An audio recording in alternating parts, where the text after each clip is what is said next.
disregard what I just clicked. It's time for updates of the week. No, it's episode 136 of the Until Next Week podcast. What was that, Dane? I had a Mountain Dew this week. Every single week. And now you're Baja blasted once again after you splatter that on your computer. Getting Baja blasted. Man, it's a good day. It's a good day. It's a good day because it is August. Yes, the hottest month of the year. Allegedly. Get ready to sweat off everything you have in your body and listen to the pod while you're at it. There's no way it's hotter than it was the past 2 weeks. It has cooled down, but we do have 30 days left. The flaming death ball was trying to kill me again. Ooh, is that what you call it? Thomas Shepard Reed? No, Shepard Thomas Reed? That's what I call the sun. Flaming death ball. Well, he is the son of Lindsay Daniel. And Daniel. Yes. Yeah. But anyway, we're back with another good episode of the pod. Get ready for us to debate some Adam Sandler versus Will Ferrell movies. Whoa. Break down the MLB trade deadline and give you a little bit more chaos. So, thanks for listening once again. Your mom's house. Samuel's inappropriate. Can you tell that we don't rehearse that? Because it goes so smoothly every single week. We rehearse everything we do because we're the authentic twins. Is it authentic if you rehearse it? I think it's authentic if you don't rehearse it. Depends on how you look at it. I authentically want them to have the best experience. But if you rehearse it, then you're not being your authentic true self. You tell Taylor Swift that. Do you just want to get into your Taylor Swift review right now? Is that what you're saying? So, Is that what you're saying? My Tay-Tay review of the week is Better Man, Taylor's version, which she wrote originally. About me. No. Because I'm the better man. That's crazy. Okay. Have you heard the song? I know. I mean, without listening to the song at all, I'm going to say I'm the better man. But now break it down so I know how inaccurate it is. It goes like this. I wish you were a better man. I wish you were some. All about this guy who sucks. No. She's saying, like, I wish you were a better man, and I am the better man, so she wishes you were more like me. No. It depends how you interpret it. I'm being my authentic self in interpreting these lyrics. I wish it wasn't 4 a.m. standing in the mirror saying to myself, you had to do it, I know. I know the bravest thing I ever did was run. Dang it. We just got copyright stricken. Good. Struck again. They can come after you. His name is Samuel14434. No. They would come after you. You're the one who sang it. No. I've never sang before. No. But this song she wrote originally gave to Lady Antebellum. Racist. Little Big Town. Sorry. It was still. It wasn't even them. Yeah, it was Lady A. No. Yeah. Lady Antebellum. Antebellum is not racist. But then put that on a t-shirt. She came out with it in the vault, and then now she has it on one of her albums, and it's on the Red album. And I would give this song a 8.7 out of 10. 8.7. 8.7 because it's pretty good. You've gave one 10 out of 10 so far, right? I've given a 10 out of 10 to All Too Well, and that was it. Okay. But just the normal version. Yes, not the 10-minute version. The 10-minute version has too many cuss words in it for me. If you were to rate, just really quick, the All Too Well 10-minute version compared to the normal, what score would you give it? 6.2. Nice. Okay. Well, that was a Tay-Tay review for the week, which means it's time for some normal updates of the week. Now turn it off. Turn it off.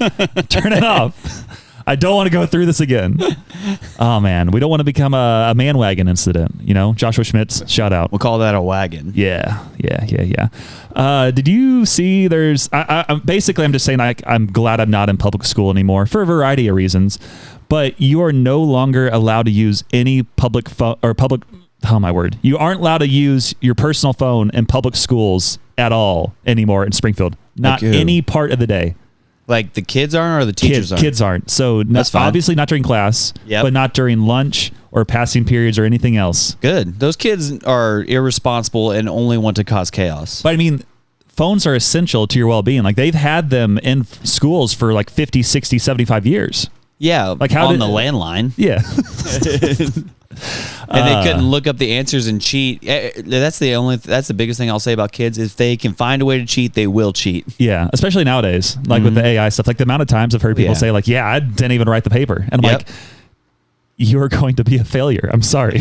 Yeah, literally all you do nowadays is have AI write the paper for you, and then you go in and just change it up a little bit. And it's crazy. Like if you have to read the paper in front of the class, it's really bad when you start reading it and you're like, oh, I think that's pretty cool. Wow. I do think this. Yeah. Yes. It's like, it's emotionally shocking to yourself. Like that's when they know it's an issue. It's like, wow, this is really interesting. I wrote this. Yes. It's a good thing I wasn't in school when AI was out, or AI. Because I would have been just all over. I would not have done a single thing. It would have been bad. I spent so much time trying to figure out how to game the system. That's what I've done. I think there was times where they had like math sites where I could try to get like breakdowns on problems, but it wasn't anything as extreme as what it is now. Like and that's just when clock? I needed it. What?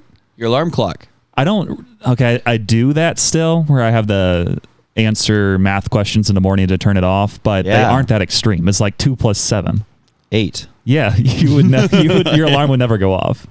It would just stay on. No, you can do difficulty modes, right? Yeah. It's stressful though. Yeah, because if you make it really hard and you just don't know the answer, and then you have to just keep hitting snooze, but it will keep going off. It's horrible. But we've broke that down before. But yeah, the public schools phone policy is ultimately probably a positive, but I'm sure there will be some arguments going down those first few days of school. It's like, no, I'm not on my phone. This is my pager. Oh man, that's the other thing about kids is they will act like this is the worst thing that's ever happened in humanity because you took away their phone or didn't put them on a team with their friends. Yeah. Well, and something else about this, which is wild, is so I heard about this from some like my K-Life guys who are seniors, they're graduated and everything else, but they still hear like what's happening in public schools. Oh yeah. And they're like, are they really going to be able to implement this too closely when they can't even stop the vaping in the bathrooms? Like, it's like, I think the vaping's a little more obvious. Yeah. And, like you walk into the men's bathroom and it doesn't smell horrible. It smells like fruit juice. Ooh. Yeah. Fruit juice. Is this a new scent? I guess so. But it'll be interesting. I hope it works out. And stop playing footsie with me. Also, this has happened a while ago, but I'm sure you saw that like Forrest Frank, the Christian artist extraordinaire. Yeah, he broke his back and immediately drops 2 fire songs. Like the one, God's Got Your Back, or God's Got My Back. And I'm like, that's hilarious. Clever, which he put out almost immediately. And I'm starting to think that he had that song already written and he's like, I don't have a good reason to drop this. Yeah. So let's drop myself onto this concrete slab to break my back so that way I can put out this authentic song about God's got my back. An easy segue for him. Yeah. To drop a new song. I don't think you can use segues right now. I think it'll be a few more weeks. I bet he could. You think so? You just got to stand on it. Yeah, that's true. That starts moving for you. Yeah, and then he also dropped that other song like a day or two called like Lemonade. That's not as relevant to breaking your back. Yeah. But I did see it was like number 3 on like iTunes for like any artist. And I'm like, how are you making better music now with a broken back than before when you were healthy? What do you mean? I mean, I don't think he had many songs that went to like top 3 on the Billboard charts within like 2 days. Right. Or maybe it's like the Hot 100. It was one of those charts where it was against all these other artists and he's currently has reached as high as number 3. He might be higher at this point. He has no option but to sit down though and only make music. Yeah, it's wild. His lyrical ability hasn't gone away. He's so artistic, and so talented, and makes this very catchy songs that aren't just like stereotypically bad. Like they're good. Like, I freestyled recently. When did you learn how to swim? No, swimming is lame. But explain yourself. You just said you freestyled. Swimming is the worst sport there ever was. How did you freestyle? Or are you freestyling right now? It's also not a sport. Can you freestyle for me right now? No, I can't because there's no beat. That's just you breathing into the mic. Sorry. Or did you freestyle though? On a car ride. With who? My team. I get into that in a second. Okay, then we won't dig into it. I'll finish up my updates. I mentioned my K-Life guys. After 4 years, we are officially done with K-Life. Samuel's been banned from K-Life. That is not what happened. Oh. I outlasted Joe because he moved back to Florida. Lame. And we met through the summer one last time. I think the guys start going off to college here in the next week or so. So don't go to college. I guess it depends what you go for. A lot of them are a good amount of them are athletes, so that's really solid. But yeah, we had our final K-Life, and something we've talked about since the beginning of K-Life. was at the house that we meet at, the Neils, shout out. They have this stone pizza oven outside, like fire pizza oven. They do, yeah. And since the beginning, like I saw, like early on, I saw a video of Joe, who we mentioned, and also Jessica, our old K-Life women's director as well. Rip to Jess. And gosh, and they had a video of them both eating pizza, making pizzas at the Neil's house. I'm like, man, that's so cool. So for the past 4 years, they're like, we need to find a time for you guys to make pizzas. I'm like, that's a great idea. And then a year passes. And another year passes. And we're like, hey, we only got one more of these. And they're like, let's do it now. And I'm like, perfect. This is what I've been waiting for. This is why I've done K-Life for 4 years, because I want to make my own pizza in an outdoor fire stone oven. And it was dope. Now you're going to buy one yourself. That is a great idea. What would you rate it? Roll it out now.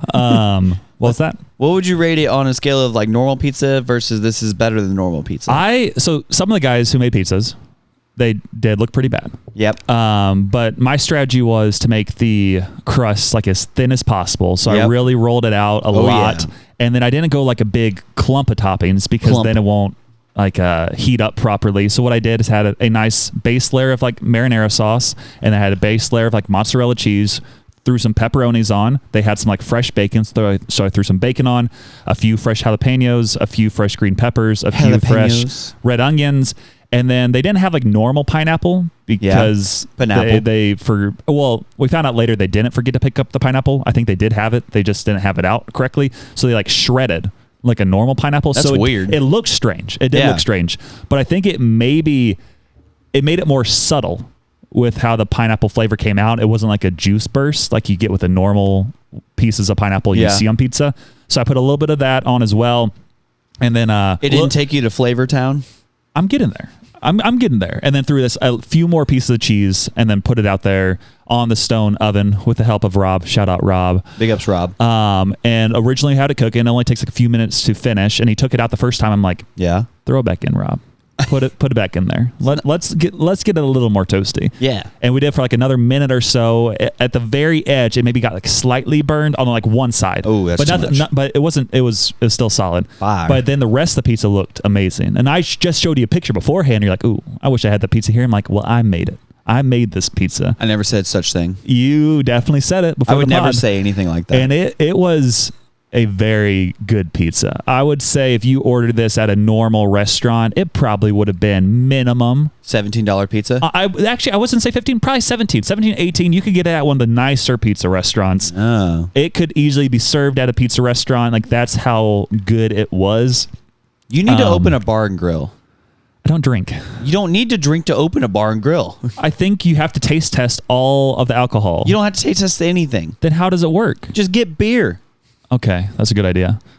Next week I'll do that. Next week you'll open it. But yeah, very good pizza, and then we just had like good fellowship with one another. And we had one of our biggest like K-Life turnouts we've had in years. Well, yes, the last one. Yeah, so we had like some guys show up who haven't shown up in like forever, or some guys who only show up like once or twice like ever, and they're like, I'll show up to the last one for getting pizza. Well, yeah, that too. But there was like, I want to say about 15-ish guys there, with Jake and myself, maybe 16 or 17, give or take. Man, but it was a lot of boys. Yeah, and everybody like made their pizzas, had a good conversation, just kind of hung out, and then we got a picture at the very end all together, which I haven't posted yet, but I should. And we had to wait for one guy who had been there since the beginning, because Dusty, again, crusty. With 4 years, you have guys who've been there since the very beginning, and some guys who joined over the time. And one guy who made a surprise appearance, which was after one of our guys texted him, fortunately, was T-Dog. T-Dog. T-Dog, I knew that. He got back from Italy not long ago. And some of the guys were like, yeah, we saw T-Dog yesterday. I'm like, invite him, because he's been in our K-Life group chat this whole time. So he sees the updates. So they did text him. He showed up. But then one other guy who's been there legitimately since like the beginning is Quinn, but he works at Walmart. And he did not get off until 9 o'clock. So we're like, we got to wait for Quinn. We got to wait for Quinn. So he showed up about 9:15, and then we all got the group picture. Very good times. A good high spot to end K-Life on. And I'm hoping that hopefully I had a positive influence, at least on some of them. And now you hate children. Yeah, it was a pretty drastic. As soon as I left that night, I'm like, well, time to hate everybody again. I think I don't want children anymore. Yeah. Well, I mean, I've only worked with high schoolers. Exactly. So at least in that realm. But overall, it was a nice little closure to what something I've been doing for 4 years. I haven't really quite got like emotional about it yet, but it's kind of, I think it'll hit eventually. It's kind of weird because most groups would stop during like the summertime. Yeah. And we only didn't do during the summer, the first summer. Right. So we've basically done it straight for like 3-ish years of just like not having like any weeks off except for like random ones here and there. Groups that take the summer off are lame. Yeah. Because we were one of the first groups, I think, that actually did it during the summer. Yeah. We'll skip a week when Satan skips a week. Yeah. How about that? He doesn't skip. Yeah, he no skip. He doesn't skip, so we don't skip, okay? That's what I'm Unless saying. you're all on spring break, then we have to skip. No, don't skip then. Why are we on spring break? Why do we not all just go on spring break together? That's true. Dang it. Hey, sorry. I know it's busy season at my workplace, but I got to go on spring break with all these high school guys. Yeah, quit your job first off because you're opening a bar and grill. Yes. And then second off, now you need to serve in babies. I thought you were saying I need to serve babies. No, I'm that's like, weird. You told me to open a bar and grill and then serve babies. I'm like, I think I might get arrested. Yes. That's not the right I'm route. also a mandated reporter. You told me before that I needed help with the kids. Yeah. But now you're saying babies? Yeah, go to babies. Help with the babies. They need you to hold babies on Sundays. I know, because that's all you can do as a male. So Not true. Huh? You can serve in all the other age groups. Yeah. Well, I Serve guess in I'll see. kindergarten. It's hilarious. They're at the perfect age where they still believe everything I say, but I don't have to help them go And to then the you'd be like, bathroom. there's a giant coming in. And then I walk in and they Yeah. start screaming towards the corner. And I'm like, no, that's Godzilla. I'm like, no, not that God. Like, there is God, but I'm There just is a God. monster. I'm just I'm a little G Godzilla. big man. Yeah. Big man. Big man. Big man. And then the only other thing I really had for this week is an Instagram video breakdown. From Lauren. Sent to us by Lauren. And she said to break this down. Have not watched it. Don't know what's going to happen. Oh no, the phone's going Answer off. the phone. I gotta hang up. I gotta hang up 1 second. Okay, Man. someone answered. That's good. Dang it, I forgot to Samuel. take the phone out of this room. But it says you should talk about how this is Samuel's car in the next episode.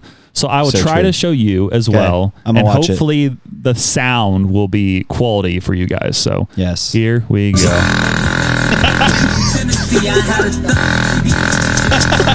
That's accurate. That It's is showing Samuel's like a radio tuner and like a 1990s small car with the bass just sounding incredible. The bass bumping. Oh, that is accurate. Anytime Oh we my go in my goodness. car, she's like, turn the bass down. I'm like, no, I don't have a lot going for me, but the bass hits. Listen here, woman. Did you ever have the friends like in high school who bought the massive Subs, subwoofers and stuck them in the trunk, and literally it Oh, was man. that times like 100? I had a friend named Cater who did that. And That's totally a cater move. every time I get in the car, I'd be like, hey, can you turn the back massage machine on? and he'd be like, yeah. Well, like, Turn there was one guy on my swim team. He was like a senior when I was like a freshman in high school. I think his name was either Taylor Strong or Paul Utzler. Whoa. And whatever their names sound like, that's what they look like. I hope But- it's Paul Usler. yeah. But one of them had that I think it was one of those two, had a massive subwoofer in the back, and legitimately it was a massage machine. Oh, yeah. Yeah. And I'm like, you don't have a lot going for you, but It's one of those that are so loud that it rattles your teeth. it rattles everything. Yeah. It's crazy. It fixed my scoliosis. You're sitting there like, I'm low-key getting a headache because my brain is rattling Yeah. around. There's only a few times I need to turn the bass down. I think back then at my young age, I'm like, okay, this is too loud, but kind of vibey. I do not turn it down very often in my car. Yeah, nowadays. why would you turn it down? turn down for what? You know, Exactly. What's his face at the DMC? TMC. Huh? What's that guy's name who does turn down for what? Little John. Lil Jon, yeah. Little John wasn't at the DMC. He went to the Democratic National Convention. I think he goes both because I feel like he's done stuff on both sides. I don't know. I don't really know. I don't really saw follow a video that. of him at the DNC. It was hilarious. That whenever they bring for like either side, they bring like Yeah. rappers into the mix. I'm like, I think it's hilarious. this is interesting. Like, you guys have never heard any of these songs, and you're gonna pretend like you have now. And all these people are like, I got to act like I vibe with this, and then like, especially like the older politicians, you're like, Yes. you just don't act like you know this. Shout out to Carnivorous Bee whenever she went to she did the video. So this week, That was wild. Okay, get into your updates. Yeah, we can talk about our politicians and their musical choices later on. next election. Yeah. So I went to Kansas City this week because we went up there to visit a Wait, Missouri or Kansas? Missouri. Good. Yeah, we would never go to Kansas. Don't cross lines. Yeah. Kansas is one of the states I believe need to just be a territory, if you remember. It needs to be obliterated. Oh, yeah. Just like Illinois. Illinois also. Get rid of it. They just need to be absorbed into Missouri, honestly. Yeah. But so we went up there to understand this like youth ministry and learn from them, and because they're killing the game specifically in high school ministry. And so we're like, hey, how you be doing that? So we drove up there, me and my team. There's like 5 of us, and it was great. Yeah. And first off, I was catching strays in my resident development class that I was in on Wednesday morning. Every time. Because I'm sitting there and we're reading this book and studying it, discussing it, blah, blah, blah. Bible, right? No. Oh, okay. It's called You Are What You Love by somebody. I don't know. I like the sequel, You Are What You Eat. No. I'm sorry, you can talk. And then Deshaun, my goes, I don't know how this got brought up, but he's talking about being picky and like the things he chooses to read and listen to. And he goes, maybe I'm just a picky person overall, because like I'm picky when it comes to dating. Like anybody at our church, like they just don't interest me. And one of the girls in the group goes, wow, thank you for calling us uninteresting. And then he goes, no, it's just hard for me to really get into somebody. It's hard for me. It's not. I'm just. Everybody's ugly to me. Like, exactly. is that a better? Like, no. He's like, no. It's hard for me to get interested in somebody. It's hard for me to like have actual interest in them. But I can't say the same about Dane down there. I was like, bro, what? Well, you're like, I'm just over here eating my burger. I'm over here pretending to have read the book and trying to get through this class, and you're over here taking shots at me. And I was like, whatever, dude. And then we got in the car and I told him about that. So we drive to Kansas City though, and then we get up there and we go to lunch first, and then it was a good lunch, and then we learned from them from 12 until about 4:30ish, and so for 4.5 hours we learned from them, and I was like, man, we're locked in, this is great. And then we go to their youth ministry from about 5 until 8:30. It was pretty good. One of the biggest takeaways that I had that we can take back to our youth ministry is they had something called a snack shack. Ooh. And everything's $1, and they buy like 24 packs or whatever, but except for pizza is $2. A slice of pizza is $2. And so I was like, yeah, so like, are you guys losing money on that? He goes, we're currently plus 2,200. And I'm like, sick. And he goes, yeah, and we're not keeping that money either. We're taking that money and turning it into an event. We're having a carnival for the kids this weekend. I was like, no way. Could you repeat how that works again? I listened, but I didn't process it. You buy things like the little bags of chips or whatever that's in like the 36 packs. You buy cans of soda. And this was at the church? Yeah. Okay. Yeah.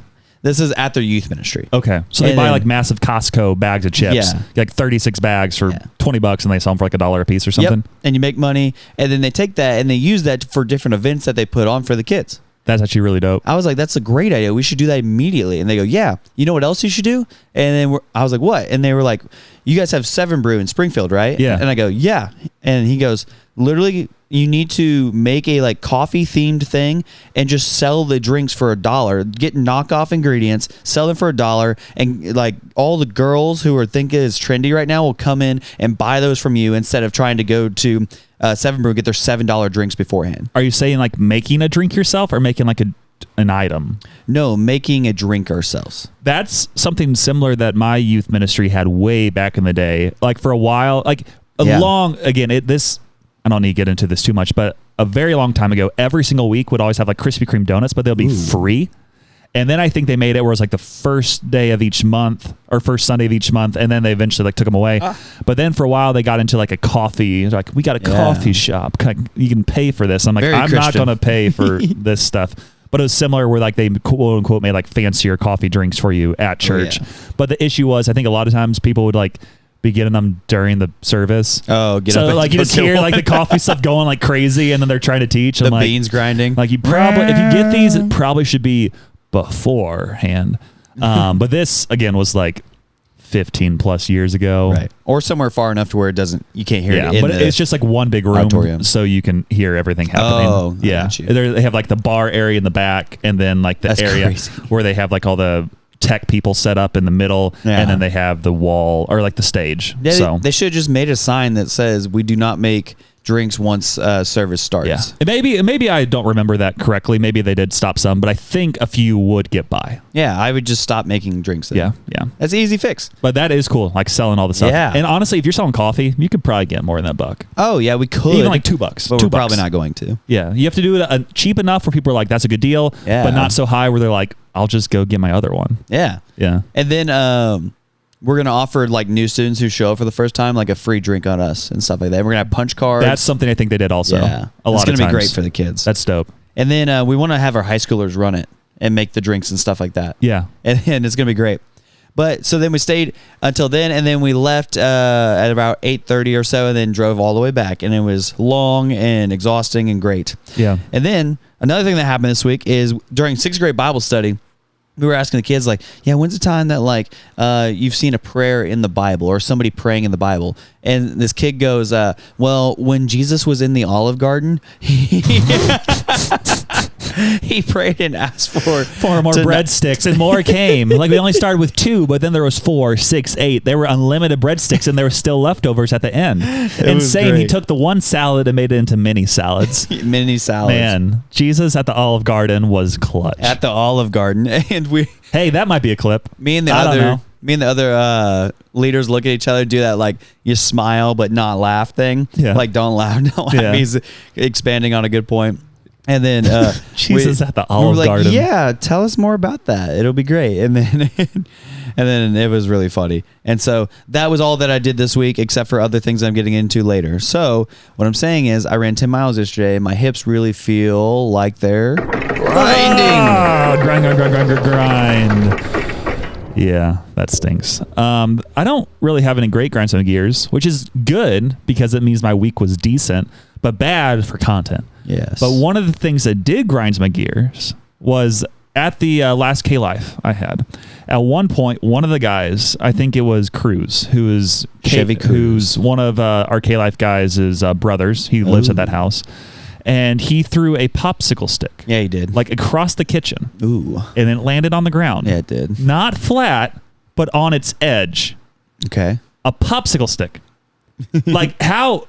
That's like a millimeter. Yeah. And it just landed like that. And we're like, how did it land the skinny way and not the long way? Like it's something that you could do 1,000 times and never get it to land like how it landed. And I was like, whoa, what just happened there? And what grinded my gears the most is that I did not have my camera out filming him when he randomly decided to throw this popsicle stick and do something that Dude Perfect could not do. And I mean, I'm sure it happened because there had been something slightly sticky on the edge. Right. But even then, it didn't make any sense. I'm glad you're not filming children. No.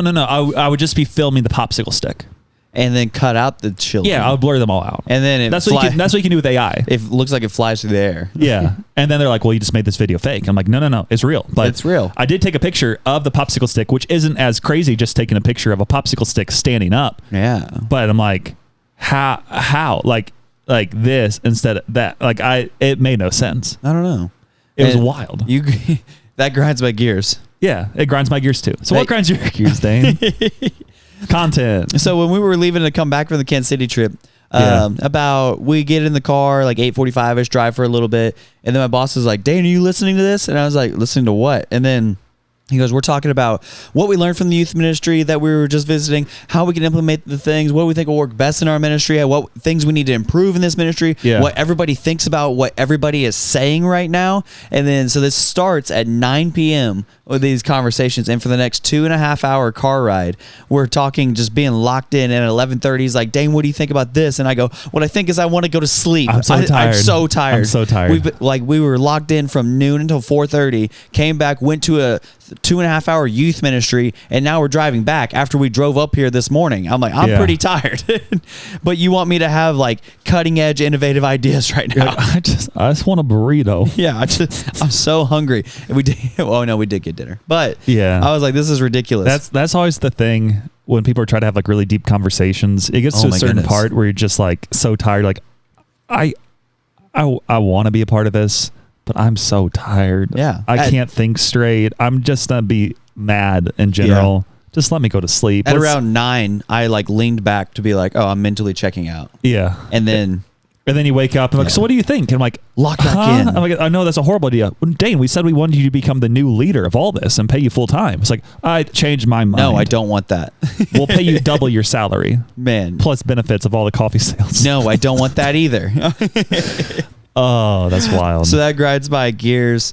And my next things are kind of grinds gears, but mostly sports talk. Oh, that's nice. Yo, it's that time of day, so listen up, because it's time for some sports talk. The segment where we boldly analyze things we barely watched. Did we do research? Factually, no. Emotionally, yes. We're talking Big Daddy hacks, devastating sacks, and fourth quarter comebacks. But most importantly, no soccer. Unless it's Kyle Hebert. How's he doing? I don't know. I think he's still playing in St. Louis professionally. I think he's purgant. Purgatory? Purgant. What does that mean? Pregnant. Oh, shout out. You heard it here first. Well, let's skip over that. I'm pretty sure she's very pregnant. I feel like that's been announced. I feel like we mentioned that a long time ago. I figured it out on Instagram, so it's definitely been announced. Okay, then you're good. Then you're good. So a little bit of sports talk. I have a little bit of swimming sports talk for you first. This is kind of cool because Ryan Lochte is in town in Springfield, Missouri today. He's probably gone at this point, but he was doing like a swim camp type thing at a summer league swim team. And then they also had like a meet and greet you could pay to go to, but I kind of forgot. And I also kind of slept through a lot of it. So I did not go. But I probably should have. It would have been cool to finally meet Ryan Lochte, who's one of the greatest swimmers of all time. One of Michael Phelps's longtime rivals, etc. Also got in trouble with the law there for a little bit. Drugs. But, well, he got arrested in like Rio because they lied or did something at like a gas station, but we'll jump over that. But anyways, he has a world record in the 200 IM. That is one of the longest standing world records. Individual medley. Yes. Where you fly back breast free. And this world record has been around, I think, since like 2009-ish range, maybe 2010, somewhere in there. And it has been claimed to be one of like the hardest world records to break. And then there's this guy named Leon Marchand who completely destroyed everybody in the last Olympics. Like, what was that, last year? I think it was last year. Let's say. Today's 2025. Yeah, so probably last year. I had to think about that. 2025. Yeah, it's 2024 Olympics. Last year. Yeah. And he just became like a superstar when he was from there. He was from France. He swims in the U.S. for college, etc. But he did the 200 IM, the one that Ryan Lochte had the world record in. Oh, did I just say had? Yes, I did. Because at the World Championships, he broke his world record by over a second. That's a lot.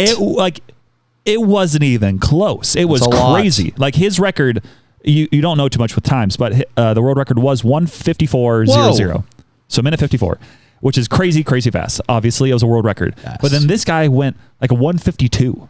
He completely jumped over 1:53. There's been no one in history who's ever gone 1:53 because he went 1:52. Exactly. And this has been one of the hardest world records, and he obliterated it. And I'm like, that is crazy that people are still that fast, and people are only getting better and better and better. Yeah. It also makes you think like you can go down the rabbit hole. Like, at what point can people no longer go faster? When the water starts to catch up. Yes, because there are some events where it's like it's not even humanly possible to move quicker than what you have already done. But there's still someone who randomly breaks a record, and I'm like, how much longer can we go before there's no longer like world records? We need to go with different kind of water now. I guess so. Get some salt water. Get some thin water. Fiji water. Yeah, Fiji water. Yeah. But that was very crazy. And then also went to a Springfield Cardinal game this past week.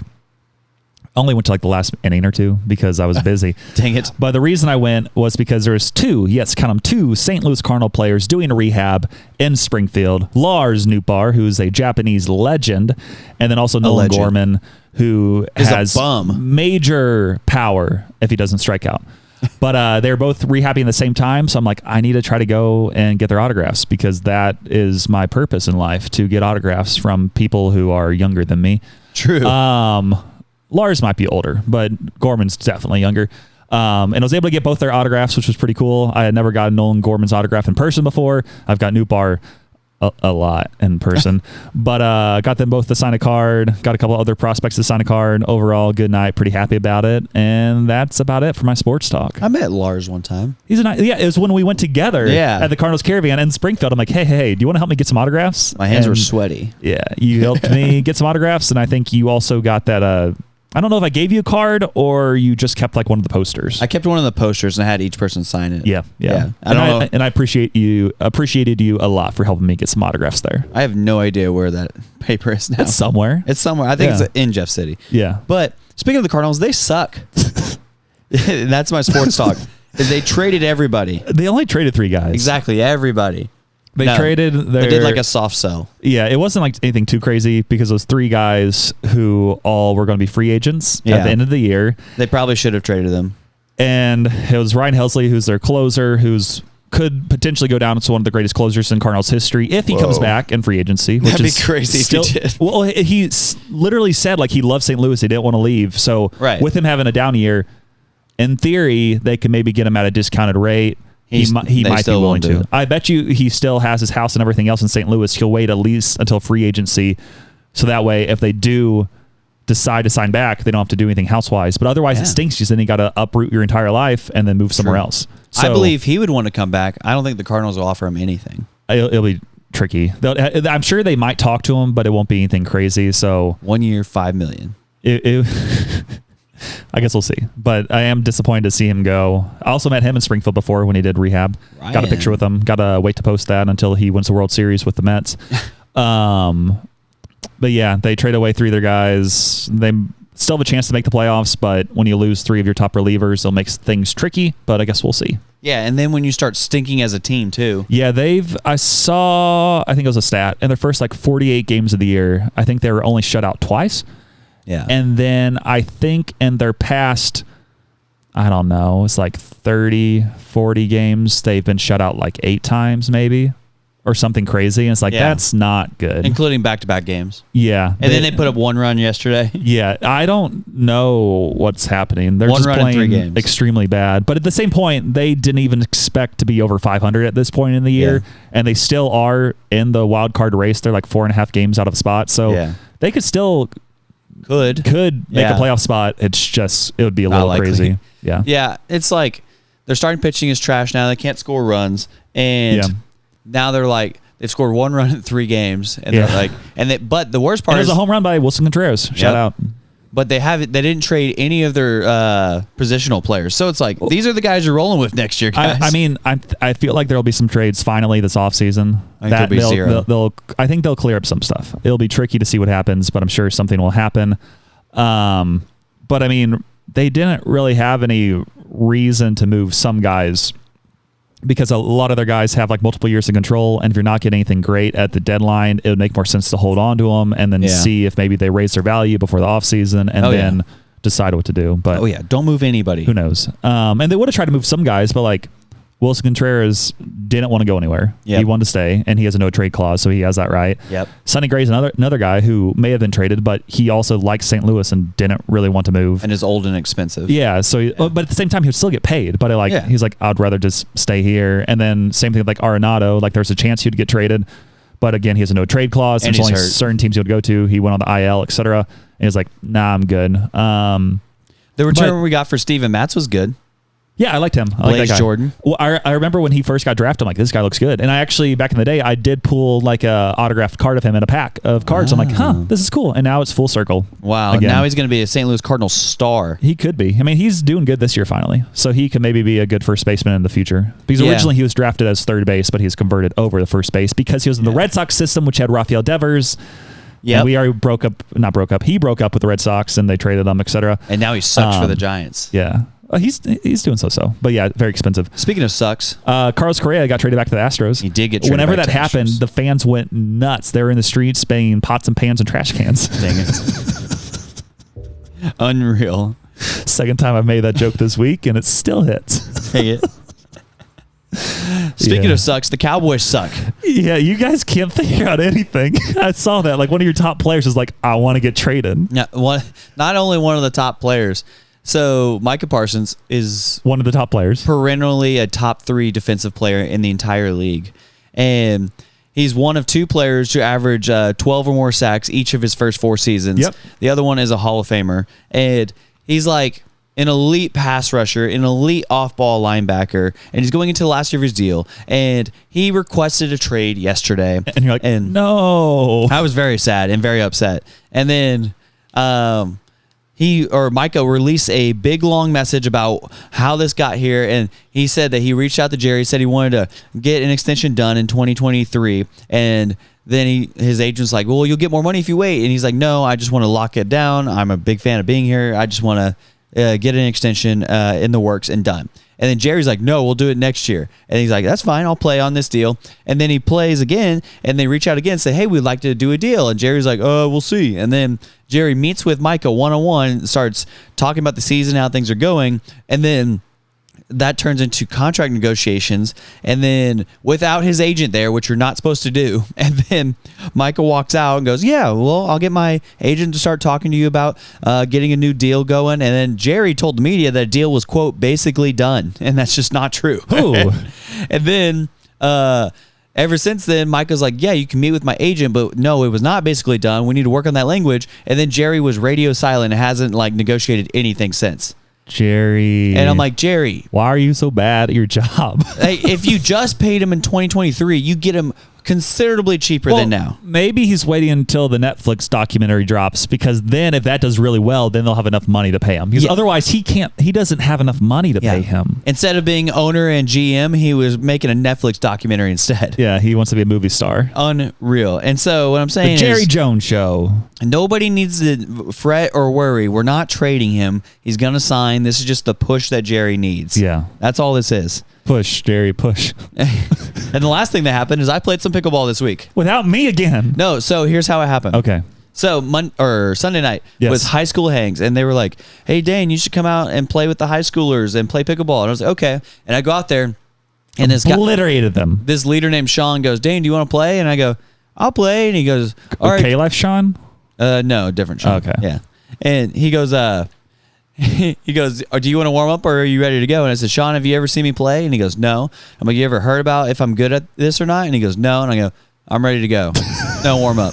And he goes, okay. So I beat him 11-0. And then was he the kind of guy who kind of hits it, but it's kind of pop up, and you're just like, this is so easy? Yeah, probably. I mean, he wasn't the worst player, but yeah, domination. Yeah. You're better than he is. And then, I hope so. I know I can score a point on you. True. And then we get some doubles going, and I beat them 11-1. And then against these two guys who were beating everybody else there, I was like, all right, I'll play you guys. And then I beat them 11-1 with me and my partner. Yeah. And then we played them again, and we were down, me and my partner, 9-5. And I said, all right, you want to actually play now? And he goes, yeah. And we won 6 straight points and won 11-9. And then that's awesome. And then they were like, oh, that was close. We should run it back. Let's run it back. I'm like, yeah, we can run it back. And then I won 11-1. And even with all this, those two guys could go to that one pickleball tournament that's every 2 weeks. Yeah. Get to put in the easy tournament and then win $100. They probably would. Yeah. Yeah. But then, yeah, so that happens, and I go to work the next day on Monday. And on a high, I'm sure. Well, I was like, whatever. And then my coworker, Deshaun, was like, yeah, Dane's so good. He's such a tryhard at pickleball, though, but he is really good.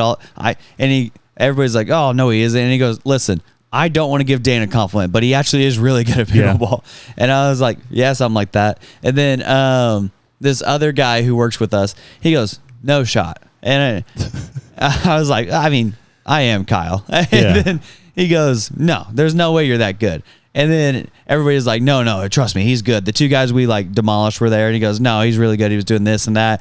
And then Kyle goes, well, if he's that good, maybe he's that good to the tune of $10. And I said, $10. Oh, okay, I'll do 10. And he goes, make it 10,000. Well, I said, Kyle, you want to do this? And he goes, yeah. And I'm like, you sure? And he puts his hand out, and I go, all right. And I shake his hand. And then he goes, we'll play after 6th grade Bible study tonight. And I go, okay. And I don't have my shoes. I borrowed a pair of shorts. Wooden paddle. I didn't have a wood. I had my paddles in my car. But, shout out. Angela Birdwell and Elizabeth Virgil. Yeah, big ups. You're helping Dane crush people. Crush dreams. Yes. Specifically. And so we get out there, and I go, how do you want to do this? You want to do 2 out of 3? You want to do just 1? And he goes, let's do just 1, but let's have a warm-up game to 7. I said, okay. We play the warm-up game. I beat him 7-0. And then he's like, do you still want to do $10? I'm good if you don't. And he goes, okay, this is the real one now. And I go, okay. And then I rolled out of my shoes twice and still won 11-4. That's crazy. And he won 2 points on me, literally losing my shoes. He gave you your $10? He said he's going to buy me lunch. And then I was like, all right, let's play again. And then I beat him 11-5. And then I was like, yep. And I was like, listen, Kyle, like, I figured you out. And honestly, unless you make adjustments, I'm always going to beat you. Yeah. And then he goes, okay, Did it look like he was a guy who's played before or? Oh, yeah. He's definitely better than I thought he was going to be. He is not better than Pretty Ricky. I don't know. You might be slightly better than he I'm better than him. I have the updated paddle, which I have not been able to use yet. I want to use it. But I've not played with you when I've had the fever. That's true. So, Indiana fever, yeah. Yeah, I have the fever and I have the updates with them. So I won $10 is what I'm saying. Shout out. We need to play sometime soon because we need to make that our habit of playing every other week on Thursdays now. Because we can do that now. The ministry moved to Tuesdays. Yeah. So we're ready to go. We're ready to rock. Yeah. I want to play with you soon. That'd be fun. Well, we need to look up when the tournament's playing. Yeah. Well, we probably should play a couple times with each other before then to get some. Let's go straight into the tournament. If it's this Thursday, we're playing. We'll see. What do you mean? That's part of practicing. Yeah, because there's no group this Thursday. Yeah, there's no group. They're taking 2 weeks off. So we need to go. If it's this Thursday, we go. I could do it this Thursday. If it's not this Thursday, we go. I could probably do that. All right. Okay. Perfect. Cool. And now it's time for... Okay, we've officially thrown the script out the window. It's time for the main segment. And honestly, who knows where this is going? We don't. You don't. God does. But he's not telling. How did we did those so well. I mean, not everybody can just do that. Yeah, it was pretty solid. But then I say that, and then we'll get into Samuel's little effects. We did that one really well. It's great. I think that's the one that makes people laugh the most. It's solid. We have a main segment, which Dane had the idea, which he saw online, on us kind of debating who has the better movies, Adam Sandler or Will Ferrell. I got to have Will Ferrell movies. Dane got to choose Adam Sandler movies for kind of to defend their top 5 movies each in our opinions and kind of see what happens. And then you'll let us know in the polls who you thought had the better arguments on who had the better movies, Adam Sandler or Will Ferrell, via our arguments or however else you want to rate us. Yes. Or just who you like better, as long as it's me. No. I'm the best one. So how do you want to do this? Like go back and forth with like one movie versus one movie? Yeah, because it's not really a draft. It's more of a present your argument for the top 5 movies is what this is. Okay. So do you want to go first or do you want me to go first? You can go first. I'm going to throw out the big gun immediately. Wow. Elf. One of the greatest Christmas movies of all time and arguably Will Ferrell's best movie ever. With being a Christmas movie itself, it's already a classic, which means it'll be played every single year. People don't get tired of the movie Elf. It is a classic, and it's hard to make a classic Christmas movie nowadays that just sticks with people. No. And that is one of those movies that does stick with people well. I mean, it came out over 20 years ago, and people will be playing it every single year going forward, and also gave us just some great quotes like, the best way to spread Christmas cheer is singing loud for all to hear, or you sit on a throne of lies. Another classic one. I just like to smile. Smiling's my favorite. I'm in love, and I don't care who knows it. And we elves try to stick to the 4 main food groups: candy canes, candy corns, and syrup. And there's also that iconic fight scene between Buddy and who he thought was an elf, but he was just a guy from the Hobbit movies. Just a guy from the Hobbit movies. I mean, it is honestly I oftentimes put it as my number 1 or number 2 Christmas movie that I enjoy watching myself, and several other people would also take that same stance. It's iconic. It's legendary. It is Will Ferrell's best work. Unreal. Argument is done. No, Elf is annoying, the movie. You just don't like Christmas or joy. No, I don't like dumb Christmas movies. I like Die Hard on Christmas. Okay, well, argue Adam Sandler. Adam Sandler's number 1 movie that I have voted on upon researching all of them is The Longest Yard. What's wrong with The Longest Yard? That's a great movie. I like how that's your number 1 with him. Oh, yeah. Okay. It's a football movie. Michael Irvin's in it. So, it's a cowboy. Yeah, Nellie's in it. Wait, Nellie's in that? Nellie's the running back. I didn't realize that. Yeah. I forgot that Nellie did. You think? You don't know? I'm like 60% sure. Okay. Is Nellie in Longest Yard? I'm looking right now. You can keep arguing for it currently. So it's a great movie about a ragtag group of criminals who then take on the oppressive guards and rise up and overall are better people. And so what is no, Nelly was in the longest yard. Yeah, That's he wild. is. Yeah. Yeah. I was like, I'm pretty sure he's the running back. That's awesome. And so you learn a lot of great life skills in this movie, like how to smuggle cleats in a cake into a prison. Yeah. keep talking. Like how you need to grow great chemistry with people in your sphere whenever you're trying to accomplish he's pointing at something, and I'm sure it's a Nelly thing. But so then as you try to accomplish a common goal to overthrow the patriarchal society that is the guards. And then you also learn how an old man can come out and give you 2 yards and a touchdown, and then you win. And I don't remember what they won in the end, but they won something. Well, I and thought you said it was like one of the greatest movies of all time. It is. It's great. You don't know what they won? I don't know, because you know what's not one of the greatest movies of all time? Elf. Elf is one of the greatest movies of all time. Elf is lame. You're lame. But also one of the best quotes from The Longest Yard is, Colonel Sanders has been eating his own chicken. And there's lots of other quotes, but I can't say them because they're inappropriate. Yeah, I feel like that's going to get into a lot of the quotes from both these movies. There's good ones, but probably shouldn't repeat them. Get a Gordon, I'll be fine. Number 2 movie for me for Will Ferrell is Talladega Nights. Oh, that's a great one. Ballad of Ricky Bobby. And just like this competition we're having between one another, if you ain't first, you're last. And that's how I feel about all 5 of these selections. Talladega Nights, a classic movie with so many classic quotes. I wake up in the morning and I pee. Excellence. Or dear baby Lord Jesus. Or dear Lord baby Jesus. We thank you for this bountiful harvest of Domino's, KFC, and the always delicious Taco Bell. I mean, that's what I pray every day. And at Chick-fil-A in the mix for sure.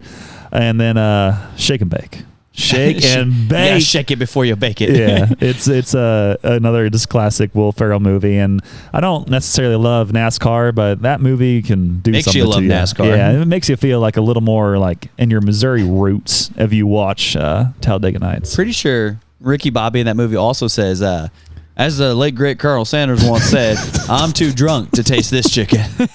I'm sure that is in the movie, because why else would you make that up? Well, I quote it all the time. Yeah. I'll say it with something that doesn't matter. Or when Pepe Le Pew, what's his name? I can't remember that. I don't remember all the French guy's name. But who cares about the French guy? He flips him over on the pool table, and instead of just saying, I like really thin pancakes, he says, no, break it, Frenchie, and he breaks his arm. Or when he stabs himself in the leg. or there's the other quote where it's like, I like to picture Jesus in a tuxedo t-shirt, because it says like, I want to be formal, but I also like the party. I'm formal, but I also like the party. Yeah. Man. And then when he says, my favorite Jesus is the Christmas Jesus. When you pray, you can pray however you like, or to whichever Jesus you like. Hey, you're making a lot of good arguments for my movie here. No, I'm just saying that's a great movie. Oh man. Okay. What's your next Sandler movie? Oh, whenever they get thrown out of the Applebee's too. That's great. It's wild. Or son, I got just still making arguments for mine. Son, I got a kilo of Colombian Bam Bam taped under your car. So you got any hair in your peaches? All right. Okay, yeah, go to yours. Adam Sandler's number 2 movie of all time is 51st Dates. Ooh. It is one of the best rom-coms of all time. Mm-hmm. It shows the range that Adam Sandler has, because Will Ferrell's not been in a rom-com. And so it also shows the love. Or is Elf a rom-com? No, it's not. Okay. It's a poor explanation of everything. And one of the best quotes from 51st Dates is, that's the stupidest looking swing I've ever seen. Which I haven't seen 51st Dates in a long time, but it was one of the movies that we watched growing up. And I know Drew Barrymore's in it, and she basically loses her memory, and then he has to reconvince her to fall in love with her every day. And that's hard to do if you're Adam Sandler. Yeah, it is hard. And then he, what was it? He finally creates a tape and then like explains it to her every morning when they wake up. Yeah. And press play whenever you wake up. That's really sweet. You should do that for someone that you just met. Like, hey, here's this video I made of us. You don't remember it. You don't remember this, but we're in love. We're in love. Yes. Whatever you think, we are in love. We are in love. Yes. So 51st Dates is number 2 for Adam Sandler. Nice. Number 3 for me is Anchorman. Oh, man. Legend of Ron Burgundy. They made several Anchormans, but I'm just going to talk about the first one and just kind of say some of the quotes. Like, 60% of the time, it works every time. Or what was the name of his clone? His clone? Yeah. I don't know off the top of my head. Sex Panther. Oh, no. Just to be clear, Dane knows all these movies better than me, quote-wise, but I do know some of the main parts. I also, whenever they sign off, they're like, "You stay classy, San Diego." The one time where Ron will read anything off the teleprompter, go bleep yourself, San Diego. It's oh man, there's so many. That's great. There's also this scene which I associate greatly with some of my college swimming memories, wherever they are doing like the fight scene and like the other man. It's like the news crew like rides in on bikes or something, and they just start fighting. This is wild. The epic fight scenes. We had this guy on my college swim team who liked making like spoof videos, etc. And we always like do a dual meet against like our crosstown rival Drury University, and he redid that whole scene where he had all the Anchorman people with like Missouri State Bears as their head, and then the people driving in, riding on their bikes, all have Drury Panthers like symbols on their heads. It's like, this is how this is about to go Orange down. Tigers go round. Or the classic scene where they're on top of the bridge and he punts. Oh, punts Baxter off. Jack Black punts Baxter. Baxter, no! And it comes back, and then Baxter's like, but it's like a whole epic tale of how he got back and defeated all these things. There's just so many wild things in that movie, and I don't. I think one of the first times I saw like any part of that movie was like in high school. I think we would oftentimes bring DVDs to like play on the buses for swim meets, and that was one of the movies I was played at some point, probably like my freshman or sophomore year, and that's the one scene I believe that sticks out. It's just punting that dog. And when what's her face, Veronica Corningstone, comes on, and they're like, "It's Anchor Man, not Anchor Lady." Bears could smell women. You want that to happen? Great. Now there's bears here in the office. or during the fight, whenever they're like, "Brick, where you get a trident?" Brick killed a guy. In Anchorman 2, when he says, when he goes blind, he goes, "I drank a whole bottle of ketchup this morning." What, Ron? Couldn't you taste the ketchup? Do I need to explain it to you? I'm blind. And then I brushed my teeth with a lobster. I'm trying to. Is it? I'm going blank. I might have been mixing up movies. Is that also the movie where they have the teleprompter and it goes wild and they start reading like off other things? Oh yeah, he reads all the things that he'll put on there, and then that's when he says, "Go bleep yourself, San Diego," and he's like, "Yeah, good show," and like everybody's like, "What are you saying?" Like freaking out, and he like has no idea what happened because all he did was read everything that's on there. It's crazy. Again. Crazy movie. Yeah. What about your next Adam Sandler one? Number 3, a classic from my childhood again, Click. I didn't know if you would get to this. Yeah. It's very relevant. Click is like, it starts out like kind of dumb and like interesting because you're sitting there. It's basically about a remote that you can rewind or fast forward or skip. There's a lot of slow motion of runners. Yeah, things in your life. Yeah. Dang it. Sorry. And then he starts to realize towards the end of the movie that he's skipping all these like worst parts of the movie, and then he ends up like skipping his entire life. And then he's like, "Oh, if you skip over the boring parts, then you're just skipping over your entire life because the boring parts is what makes the good parts really good." And so, in a word, it teaches you a life lesson. Unlike Anchorman, and unlike Elf, and unlike Talladega Nights. That reminds me of a Ben Rector song. Yeah, it does. I think it's called it's from the Walking in Between, and it's like, "And I Like You Walking Next to Me." I don't remember what song that is. Yes. Well, my favorite quote from Click. Walking in Between. You keep doing that. My favorite quote from Click is, "He's going to be really hot when I burn his house down." Because I always say that whenever I want to burn somebody's house down. Okay, I think I might have found the quotes. Okay, here it is. From the Ben Rector song, "I Like You," classic song. And it says, "There are way too many love songs, and I think they've got it all wrong. Because life is not the mountaintops, it's the walking in between. Whatever. And I like you walking next to me." That's weird. That's literally what the argument you just made for Click. You just said, like, you're skipping all the boring parts, but that's what makes life so important. Let me guess, you said this to Lauren before. I've definitely sang that song to myself, and she's been around. That's gross. Or we've listened to it. It's gross. A good song. It's a good song. What, are you guys in love or something? Hey. Sorry. The next song Next song, next movie. What am I saying? Old School. Dang it, not Old School. Old School's crazy. Is one of those movies that used to play on television all the time, and I remember being at like swim meets with like my dad and like my brother or sister or whoever, like growing up, like in the hotel rooms, and we're watching this movie that would just come on. I'm like, what is again, not a movie that's probably appropriate for watching when you're like in middle school or younger. Oh no. But I remember this one scene vividly, and basically it's like Will Ferrell and like one of his like friends are like going back to college, and they're like way older than college age, and then they decide to like start their own like fraternity, and it gets wild. And there is one point where they're doing like what's the word when you're like initiation hazing, etc.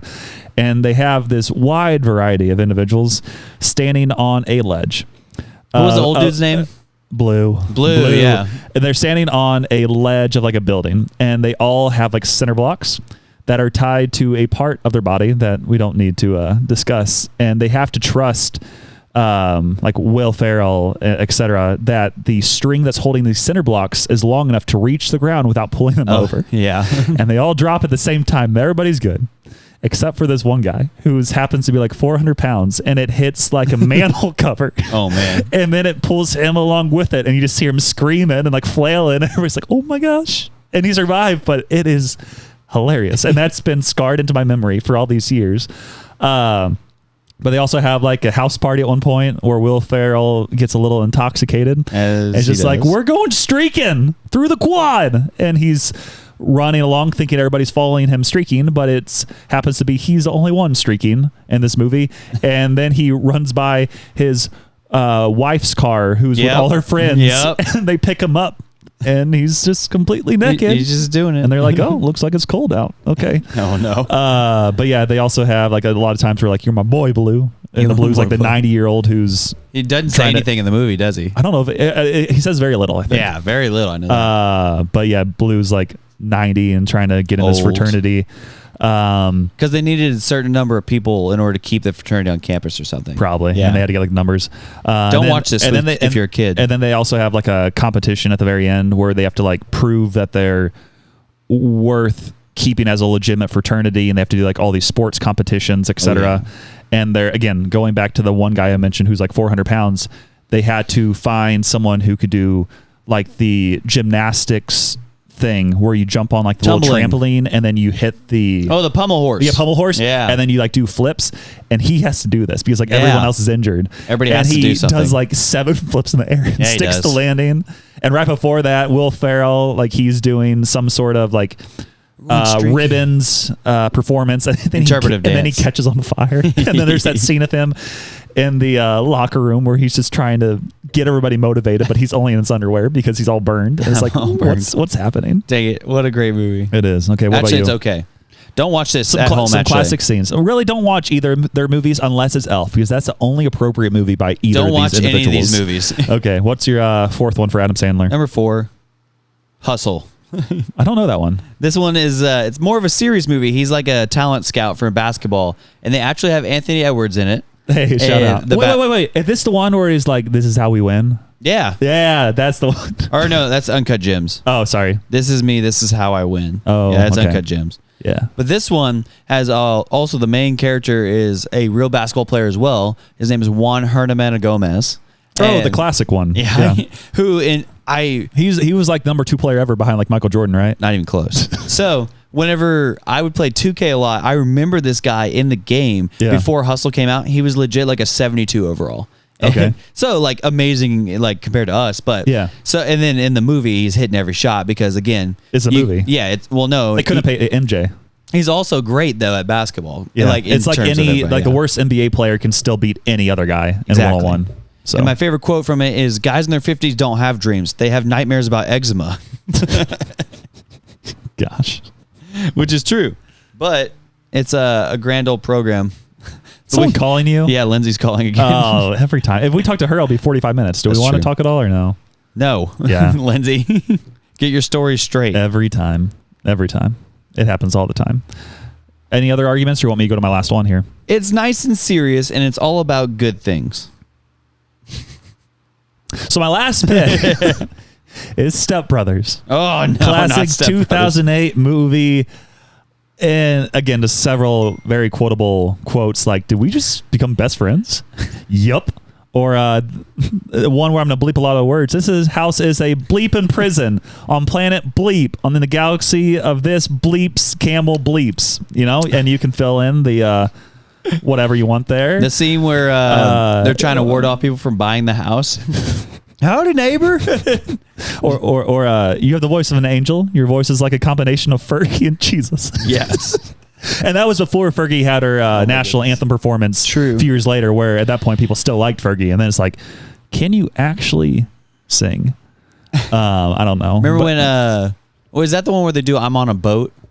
Well, I know they have the quote where it's like, boats and bleeps.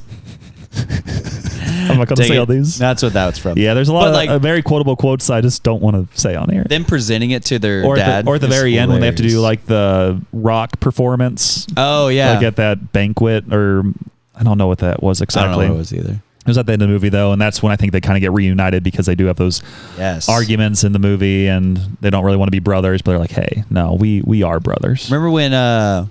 I think it was Will Ferrell in the movie, falls in love with his therapist, and the therapist is like, no, until the very end, and she's actually in love with him too.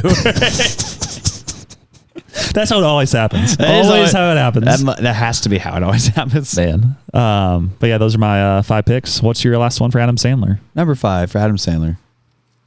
Mr. Deeds. Wow. Don't know that one either. You don't know Mr. Deeds?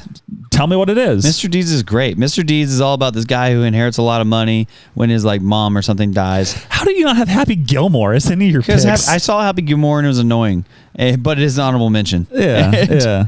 So there's a lot of quotes in here. I have a lot of honorable mentions. I honestly thought when you were going to dig into these, you're like, it's because Happy Gilmore number 2 came out, so I need to break down Happy Gilmore 1. That is why we did this draft. However, no, I saw Happy Gilmore. Happy Gilmore is one of those movies that you have to see at a certain age or else you think it's lame. And so I didn't see it until I was like 20.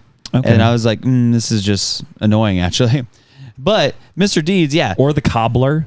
What? It had 10% on Rotten Tomatoes. No, I have the honorable mentions. Okay, sorry. And so what I'm saying is Mr. Deeds is a great heartfelt story about inheriting a lot of money and then not selling out to giant corporations or being a meanie bobini. Slow Deanie. But instead, he uses his money, his inherited money, for good. So, use your money for good, kids. Yes, and not evil. I guess we could do a couple honorable mentions. I've not seen this movie, but Will Ferrell is in the movie Barbie, which has an 88% on Rotten Tomatoes. What else? He's also, I think he was one of the voices in Despicable Me, but was he the villain? I don't know. I think so. I don't know. It was one of those where it wasn't like the main character, but he was in the Despicable Me movies. We're all in it theoretically. I think he's just in a lot of really random movies. Yeah. They're just like, I would. Forgot he was in that. It's crazy. Because he's in Wedding Crashers. Oh! Yeah. How did I forget about that one? At the very end, he's in Wedding Crashers. Oh, because he's the one. He's the guy they learned all of it from. He's the one in the basement, and he's like in a robe. I think whenever they show up, it's like, "Who are you, Mom? The meatloaf." I was trying to find one where he was like the main-ish character, and that's why I didn't go through these because he's also like in the Lego Movie. Yeah. And yeah, what else is he? Get Hard. And some others. Oh, yeah, with what's his face? Kevin Hart. Yeah, Kevin Hart. Yeah. But yeah. And then he also was historically on 10 different Major League Baseball teams in one day. Oh, yeah. I've seen spring training back in the day where he played every single position. Oh, yeah, he was terrible. Got one at bat. It was still wild. He was flying to with the next game from helicopter. It was crazy.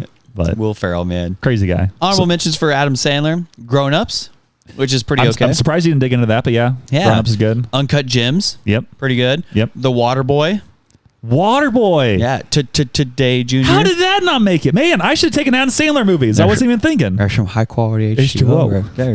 Happy Gilmore, 1 and 2. Yeah. Billy Madison. Yeah. Which that's the one with the Today, Junior. Yeah, where he has to go back to school as a little kid, basically. Or an old man going to little kid schools. Yeah. And then Murder Mystery 1 and 2. I haven't seen those. He's in. See, that's the thing with these guys where I just assume they're mostly in bad movies, and then you remember some of those other movies where it's like, oh, yeah, Grown Ups is pretty good. That's it. Yeah, cool, nice. And so that was our Adam Sandler review. And Will Ferrell. And let us know in the polls who you thought had better arguments, who you think just had the better overall movies, which movies you would rather want to watch. You can dig into it however you want. Just make sure to vote in the polls, and we will read the polls next week. My computer restarted while you were talking during one of your things. Sorry, I said the magic words, restart. Yeah, it just did it itself. Yeah. But speaking of restarting, maybe we can restart our thinking, because now it's time for Dane's Manifesto. If you're walking, why are you doing this still? If you're running, I only run. You shouldn't be running. And if you're driving, automobiles aren't realistic methods of transportations anymore. But what is it? Transportation. It's part 75 of Dane's Manifesto. Manifesting. All right. So this week on part 75 of Dane's Manifesto, we're breaking down two different things, which we'll do quickly. Number one, the NFC West. How I think they'll finish this year. Shout out. So the NFC West. And we are talking about football, so you know. We are. Speaking of football, we should hopefully mention stuff about fantasy football soon. And if you know you're already interested in being in the Fantasy Football League, once again, please send us a message on Instagram and we'll start getting that set up. But if you send us a message first, we will make sure to write you down as one of the entrants into the league. In fourth place. Yes. In the NFC West, I'm going to take the Seattle Seahawks. Shout out. They're going to have a great defense, but I don't think Sam Darnold's going to be very good. Ever since they lost Russell Wilson, they've been a joke. Dang it. The Seattle Seahawks. In third place, I'm going to take the San Francisco 49ers. They've always been a joke. They've lost Wait. What? They got our white boy that we like. Who, Brock? Yeah, Purdy. Yeah, he's not a good quarterback. He uses Friday pickleball paddles. I'm sure he does. His wife is friends with Jake Triplett's wife. Yeah, because they're Christians. And they both, I think, went to he went to like Iowa and she went to went to Iowa State. And she went to like one of the Iowa schools. Yeah.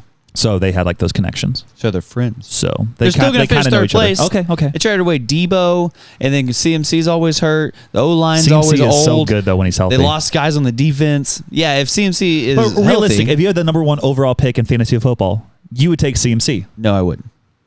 Who do you take? I would take Bijan Robinson. He's always like the guy who's he's a little disappointing every year. But John is how he says. Bajan is how you okay. So second place. Second place, the Arizona Cardinals. One of the guys, like their third or fourth string tight end, went to high school with me. Dang it. He's also like huge, but it stinks because the 49ers, or not 49ers, the Cardinals have one of the top tight ends in all football. So unless some guys get injured, he will not get a chance. But his name is Travis Vokalek, and he was a year below me. Vokalek. And I wish I would have been better friends with him, because once he becomes a Hall of Fame tight end, I'll be like, hey, you owe me money. Want to get me tickets? You owe me money. I do see him walk around the neighborhood sometimes because his wife's like parents like live really close to here. Allegedly. So every once in a while I'll be like, oh, he's an NFL player just hanging out. You're a giant man who's similar size to me. Yeah, we're both like a similar height, but he has a lot more muscle. But again, he's also training in the NFL. He also works out every day. But I can swim faster than him, so shout out. Yep. So number one. The Los Angeles Rams. Wow. Hate them ever since they left St. Louis. Dang it. I can never cheer for them because they have the worst owner in sports. They do. Stan Kroenke. He does not deserve to have the name Stan. Stan the Man Musial is the only Stan. This Stan Kroenke guy is trash. He is stinky, no good feet. Yeah. That's what he has. He's the worst.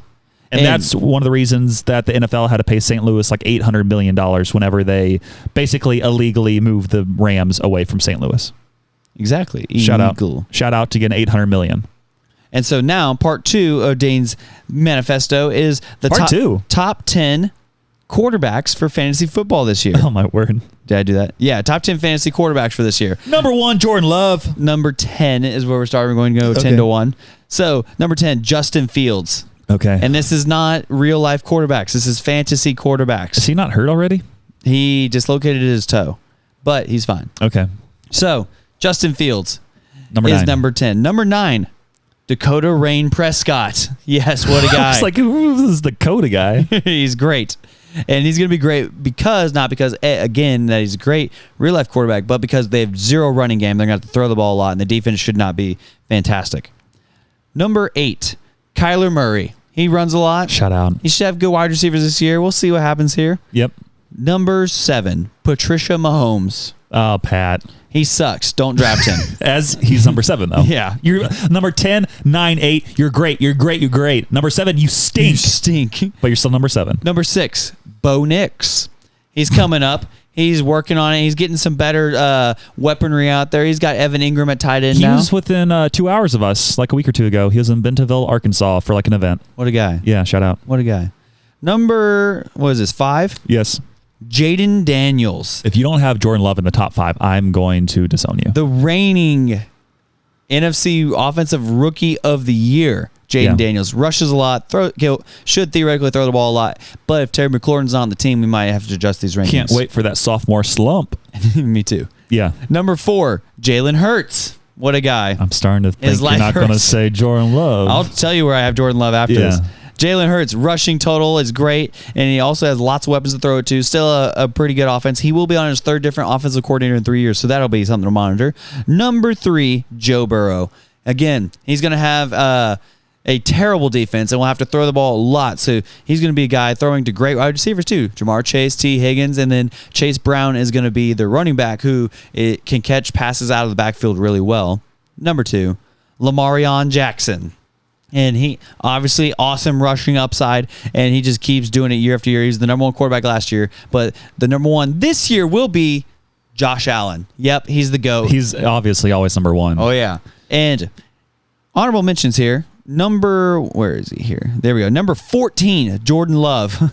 Okay, well, according to Mike Tannenbaum, who's one of like the ESPN like correspondents, reporters, etc., he had Jordan Love as his number 1 quarterback in the NFC. He had number 5, Baker Mayfield, which I'm surprised was not in your top 10. Number 4, Jalen Hurts. Number 3, Jared Goff. Number 2, Jane Daniels. Number 1, Jordan Love. He was on interview on TV, and not Skip Bayless, other guy. Shannon Sharp. No, the Stephen A. Smith. Stephen A. Smith. Yeah. Stephen A. Smith and some other guy were on like the other end of the call, and as soon as he said his list, there's like, my gosh, you have Jordan Love number 1, and was trying to justify his list, and they just would not hear it. But if this random ESPN like correspondent has him number 1, I think at the very least that means he should be top 10. No. Because this is a fantasy football quarterbacks, not real life quarterbacks. But Jordan Love, though, he does run some. And I did forget that part where you said fantasy quarterbacks. Yeah. I did forget that detail.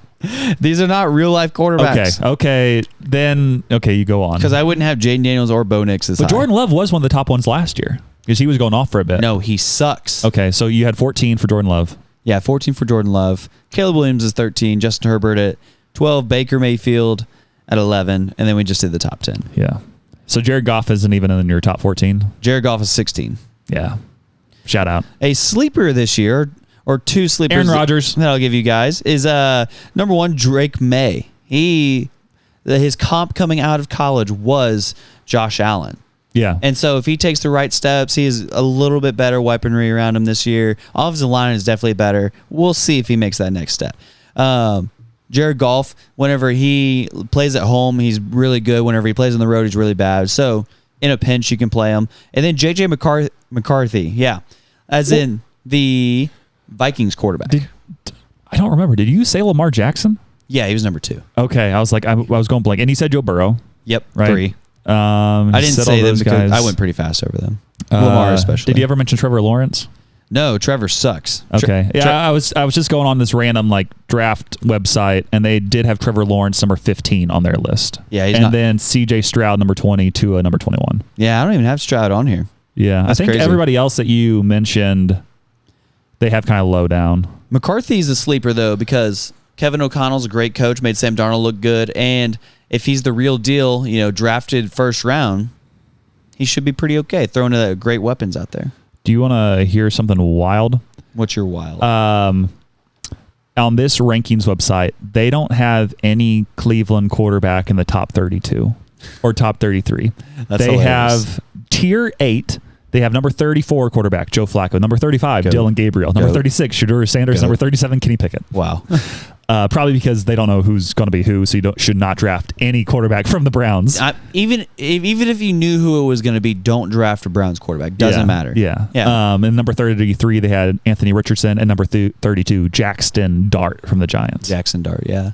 Yeah, So that's wild. Anthony Richardson also got to look out for because the quote that I saw yesterday was he's really turned a page. But at the same time, they have Daniel Jones, who will probably be the main guy. I don't know. But who knows? I've heard they've been pretty close. But shout out to Kirk Cousins being number 41. Yeah, Perk Cousins. Perk Cousins, number 41. He's not going to play. Jameis Winston, number 40. Goat. And Deshaun Watson, number 42. Also good. I forgot. There was 5 quarterbacks with the Browns. I hope Jameis Winston wins the job in New York. He's just awesome. be better for everybody. Who cares about Jackson Dart? Give me Jameis. He has the best quotes and everything else. That's all that matters in football. Famous Jameis. Yeah. And that was part 75 of Dane's Manifesto. Go back to walking and driving. Sam's little known facts, out of the box and off the tracks. Oddball genius that knows about tax. Sam's little known facts, and he never listens to Jack. You tell me that one's not good? I mean, it is pretty good. Welcome to part 21 of Samuel's Little Known Facts. And starting off with our number 1 little known fact by Samuel is not actually by Samuel. It is sent in by the Elizabeth Virgil, who just had a birthday the other day. So again, happy belated birthday, Happy 29th Elizabeth. birthday. Yep. She sent in a little known fact, and it was elephants are strong, long-distance swimmers, capable of swimming for up to 6 hours and covering 25 miles. Their buoyancy allows them to float and rest without sinking, and they use their trunks as snorkels while diving. She also wanted to point out she did not fact-check this, but it's probably true. We don't fact-check things here. No, we don't. So shout out to you, Elizabeth, for that little known fact. Because that sounds like it's a lot of work, and we just don't need to be doing that. Yeah. Number 2, little known fact. It would take 19 minutes to fall to the center of the earth. How? It's a long time falling. I think we should test it. No. That's a long time falling. Neil Armstrong, the famous NASA super agent is not the word. Astronaut, that's the word. Super agent? That sounds just like... Are you kidding me? I know. I was trying to think of astronaut. Also, alleged astronaut. Hey, his hair was sold in 2004 for $3,000. Praise God. What? Are we sure it's from his head? Where's the hair from? Is it chest hair? I want to know. Can we clone him? How do they authenticate that? How, it just doesn't matter. I would have loved to be his hairdresser. Each time I cut his hair, it's like, put this in a bag. This is mine. Hey, I will sell this hair. I make a fortune. You don't need a tip, Neil. We will take your hair. You just can't prove it, though, too. And so somebody You just definitely bought a can. random bag of hair. Have you heard of DNA? DNA? No, that's not real. Oh, you're right. You're right. Remember, we don't embrace science on this podcast. Okay. Speaking of science, there are 8 NFL teams currently without cheerleaders. What? What 8 teams do not have cheerleaders, do you think? Throw some out. Oh, man. I'm going to go with... No, I've seen cheerleaders. I'll let you take 3 guesses, and then I'll tell you what they are. Panthers? No. Dang it. They do have them. Seattle Seahawks? They do have them. Dang it. Oh, man. Vegas Raiders. You think the Raiders don't have cheerleaders? I don't know. I was thinking because they were new. These teams will make sense once I say them because a lot of these teams are from colder states for the most part. Dang. Buffalo Bills. Yeah, that makes sense. Chicago Bears. Cleveland Browns. And also some of these cities, it just makes sense. Like, you probably shouldn't have cheerleaders. Green Bay Packers. Obviously. Yep. Los Angeles Chargers, which is a little surprising. I almost guessed them. That's a little surprising, though. You think being in LA, they would have cheerleaders. I thought between the Rams and the Chargers, they could just share cheerleaders. Yeah. New York Giants. Really? That surprises me. New York Jets. Also surprises me. And then the Pittsburgh Steelers. Doesn't surprise me. I think a lot of these, almost all of those are very cold places except for the LA Chargers. Yeah. Like, if you start to think about it, like the Bills, cold. Bears, cold. Browns can be pretty stinking cold. Packers, cold. Giants, cold. Jets, cold. Steelers, cold. Yeah. Chargers is the only one in there that does not make sense to me. Yeah. And also a lot of those teams, or at least some of those teams, are like some of the original NFL teams. And I think you're less likely to have cheerleaders if you're like the original teams, and then as teams are added, maybe you get them. All I Dallas know is Cowboys still do have cheerleaders. Allegedly. Jerry Jones ensures that never changes. Somebody was telling me about some drama on Dallas Cowboy cheerleader or something. I was like, I don't care. I know they used to have that show on like CMT where it was like the Dallas Cowboy cheerleaders, and I did not watch it that much when I was young. Sounds like he watches it. Still. And then number 5, little known fact, The human circulatory system is more than 60,000 miles long. Who's measuring?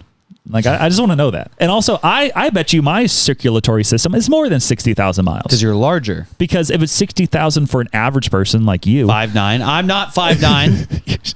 I'm 6'3". Then if yours is 60,000 for that, does that mean mine's like 70,000? I'm not average. So, okay, you're 50,000 miles? I'm a physical specimen. You are physical. People tell me... You are a specimen. People tell me they want to study me when I die. Yeah. Take that, internet. You want to be one of those cadavers? No. They're like, whoa, this guy had a podcast. They're going to be like, whoa, how did he live to be 205 years old? It's crazy. Crazy. It's a Job situation minus 750 years. Exactly. But yeah, those are my little known facts for the week.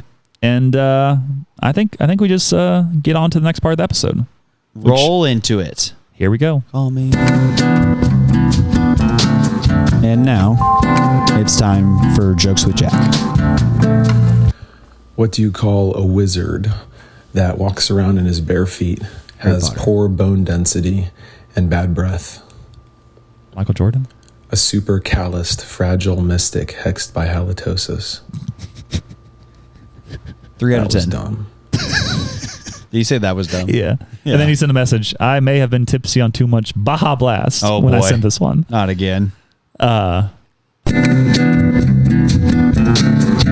now, it's time for... So, Jack's jokes suck. Never forget to play that part. Never forget to play that part. Always so important. Also, we got this other video. Don't know what it's about, but Ryan Rockwell did send it. Should we play it and just listen? Okay, here we go. I'll let you watch as well. So here we go. Despite a 29-year effort by the MLS, soccer has never broken into the mainstream in the United States, instead being far outpaced by the NFL and their $18 billion yearly profit. It's because soccer's gay.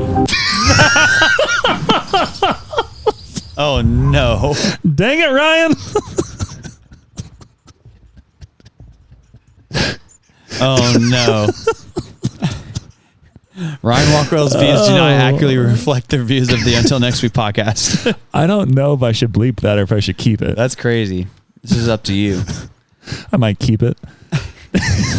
Dang it, Ryan. Oh, no. There's a video of a guy where it just showed a soccer ball getting hit by a windmill and it shoots like a mile in the air and then it clips to this guy catching it. He breaks it down and then he says that.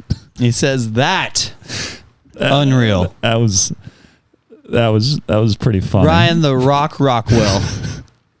I'll let you decide. Do we want to play the old mysterious voice memos by Lindsay Reed or not? Both. Do you actually want to play them? Play them. Okay. These are the ones that Lindsay said do not play, but I want to hear them. So here we go. Lindsay from the past. Hello, Until Next Week podcast. Sorry, just had a smoothie. This is Lindsay Reed giving you a Babies of America update. So this past week, which I'm going to guess by the time you hear this, it's going to be like 2 weeks from when this happened. Month and a half later. Shepherd, on a Monday night, randomly started throwing up a ton. Again? And Smoothie. at first, we thought he just kind of gagged himself because he's really big into putting his hands in his mouth right now. Same. And then he just kept throwing up. So he'd thrown up 6 times in 3 hours. Trying to get a hold of his pediatrician. She finally got a hold of us, and she told us we needed to take him to the ER. So we took him to the Children's Hospital ER here in Omaha, and took us almost 2 hours to even be called back from the waiting room.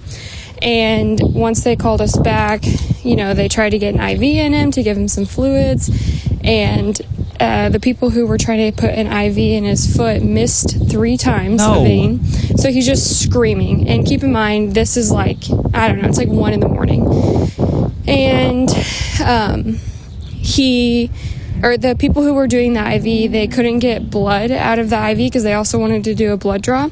So at 3 a.m., they had someone that's in training come and do a heel poke. Ouch. And she this lady almost poked herself because she didn't know how to do it, and they're letting her do it on my infant. Oh no. And she didn't do it right on him, so somebody had to come back like an hour later to redo it. So he's just screaming the whole night because he doesn't feel good, and people are poking him and whatever.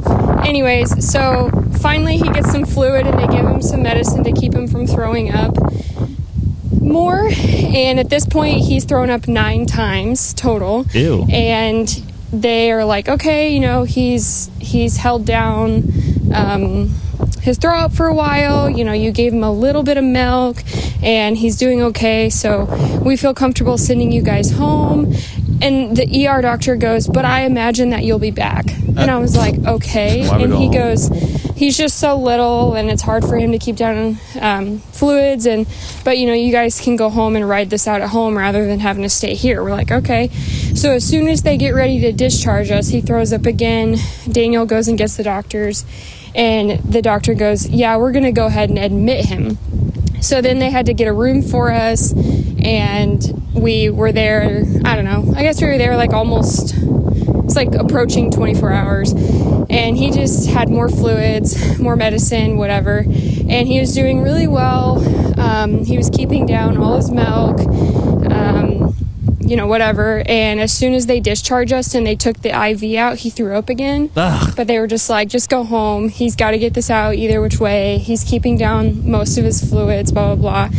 So anyway, full circle, it's been a week now since he's been sick, and they basically told us that it's a virus, so they can't really do much, but it was probably norovirus, which just sucks. So that's part one. Did you consider calling Geek Squad? They're good with fixing viruses. Well, Shepard's fine, everybody. It's been a month and a half. Yeah, Lindsay figured it out. Yeah. So he also doesn't like needles like his mom. Yeah. Here's 2 more minutes of Lindsay. Part 2, Tuesday night, we come home from the hospital, and you know, we're just wiped because we didn't sleep the entire time in the ER because we got there around 11 p.m. and they didn't even put us into an actual room until, 3 a.m. I don't know, it was like 6 a.m. Ooh. So Daniel and I are exhausted, and you know, we get him to go to sleep Tuesday night at home, life's good, whatever. We both go to bed at like 8:30, we're so tired. And then Wednesday morning, it's like 6 a.m. and I get up and I go, oh man, my body kind of feels like it got hit by a train. And I thought, well, you know, I didn't really get a whole lot of sleep the last couple of days. Maybe that's why, Did she whatever. get hit by a train? And Yes. I go downstairs, and anyways, I eventually just start throwing up a ton. So then I get hit with the virus that Shepard had, which makes sense because he had been throwing up on me and whatever. That's gross. Anyway, really so I'm is. throwing up a bunch, body aches, just feel horrible, whatever. And thankfully, Daniel works from home, so in between calls and stuff that he was taking, he was able to take care of me and Shepard and blah, blah, blah. And I just felt awful. I was sleeping a lot. Then, about 6 o'clock Wednesday night, Daniel gets hit with the sickness, and he was throwing up so much it sounded like a fire truck putting out a fire somewhere. I don't know. That's the only thing I can compare it to. And he was not feeling good until, I don't know, sometime on Thursday. Thursday felt like a recovery day for all of us. Friday felt like, oh, okay, we're kind of out of the woods. And I feel like we didn't really feel super normal until Friday afternoon or Saturday or whatever. So that is that. And it ran through our household. And we have disinfected the mess out of all of our surfaces and sterilized all the things and whatever. But yeah, stay healthy. Also, can I just point out that listening to Dane try to read something on the podcast reminds me of my students who are reading at like a 3rd grade reading level. I read good. Hey, we finally have played the videos. Wow. So yeah, they're not sick anymore. They figured it out. And what was it? I don't remember. All I know is, why are you disinfecting all those surfaces? You all have it anyways. So what's this going to help? She just sent a voice memo at 2:42 p.m. today. Yeah, she she was calling to do her Grinds My Gears. I guess I need to play it. I don't If she know. just sent it today. You can play it if you want. Hey, here's a little bit more Lindsay. Here we go. So what grinds my gears is that Dane told me about this girl who was just dropping so many hints that she likes him and wanted to be asked out. And I told him, Dane, if you ask her out, like I know that she'll say yes. So like if you go out on a limb and ask her out and she says no, I'll give you $50 for being wrong. And he goes, really? And I said, yeah. And then I upped it. I said, Dane, if you ask her out, she says no, I'll give you $50. But if you ask her out and she says yes, I will help pay for the first date. What has he not done? Still hasn't asked her out. This has been like 2 weeks ago. Hear me out. You talk to her and be like, hey, do you want to split $50? All you got to do is turn me down. Just turn me down. Hey, I'll give you $10 to turn me down. Hey, just say no. And then I get 40. I get 10 and you get 10. There we go. Here's the thing. This same topic was brought up whenever we went on a trip to Kansas City, like with my entire team, right? They all brought this up. And I said, at what point does somebody liking me mean that I'm required to ask them out? It's never meant that. Yeah. And so I'm just not interested. And I'm not going to ask somebody who I'm not interested out on a date, because you know what that is? What? Misleading and manipulative and not good. That's valid. Do you know what's also to get money? Are you kidding me? Do you know what's also not good? What? Me forgetting to click the voice memos drop button, which I never click because I just don't think about it. Well, then click it so right now. We're gonna play right now because I forgot what it actually sounded like. So here's the voice memos button. Oh, dang! I kind of like this beat. Do you have any songs you can sing for me? Yo, you hit record, we hit regret. The voice memos, the wildest yet. Hot takes, weird thoughts, midnight dreams. The one guy still chasing his dreams. Mumble nonsense, emotional flair. We play it back like we just don't care. Voice memos. I forgot. I don't think we played it last week either, because I'm like, I haven't heard that in a while. I forgot. It's still so stupid. No, that one's great. I don't care. Yeah, that's our wildest one we have. Unreal. That one's just ridiculous. Oh, just as soon as I click play, you just stop. Answer the phone, stop. Samuel. Answer it. I wish Samuel was a good house host. Also, I definitely shouldn't have just declined that because now no one can listen. Oops. I would take the battery out of the phone. That's a better idea. Yeah, here we go. Samuel's figuring it out over here. Voice memos. Wow. So that was our voice memo. I can't get the batteries out. Samuel, figure it out. I'm trying before he calls back. Unreal. Here we go. You're almost there. Keep going. So that was our voice memos of the week. And I can't. You guys keep writing them in. Send them to us on Instagram, or you can send us a voice memo over text. I don't care. Or you can call Samuel anytime you want. I'll give out his phone number on the air right now. Okay. Oh, I got the batteries out. I got the batteries out. Sorry. Okay. Time for some Spotify responses from the week. And I'll actually start with a comment from episode 133. Joshua Schmidt said, I've given it some thought, and yes, I think ticks are still fake. Dang it. That's all he can think about. He's on a crusade, and he doesn't believe in ticks. His ticks. Yeah. Do you got some ticks, Joshua? We're going to put ticks in your bed. We're going to check you for ticks. That's what we're going to do. Whoa. I took that too far. Then episode 135, we had several comments, one of which was from Rebecca. Shout out. All the girl Instagram captions had me rolling. With the Joel Osteen mention, just wanted to let you know that every time I see his books in public, I audibly sigh and turn them around backwards, doing my duty to stifle sales. Stifle, sorry. You meatball? Y'all are crushing. Keep being consistent no matter what Judgmental Jake says. Judgmental Jake, yes. Nat put, hashtag cancel Jake. Hashtag cancel Jake, yes. And it says this comment is hidden as it may be inappropriate or sensitive. I don't care. It's not hidden. Look at it. Yeah, show me everything. Jack Holmgren said, this episode has it all. The highs of highs with white girl captions, epic sports talk, and hilarious back and forth Samuel Dane comedy riffs. This is what I subscribe to. And to the lowest of lows. The unnecessary 34 minutes of the Reed family just rambling. That was 34 minutes? It was like 20-ish. It was a while. That's crazy. Then Reiner, hey, he did listen. He went, whoa. I left my 5-star review. I am not a crook. Hashtag justice for Reiner 2025. Did we say that he? Because I said Reiner instead of Ryder. Yeah, Ryder. How would I ever mix that up? Ryder and Reiner. And then speaking of Ryder, Angela Birdwell. I would love to go to Gulf Shores, but we'll be celebrating our oldest daughter's 21st birthday that weekend. We might be in Branson next summer, though. Shepard, figure it out, was hilarious this week.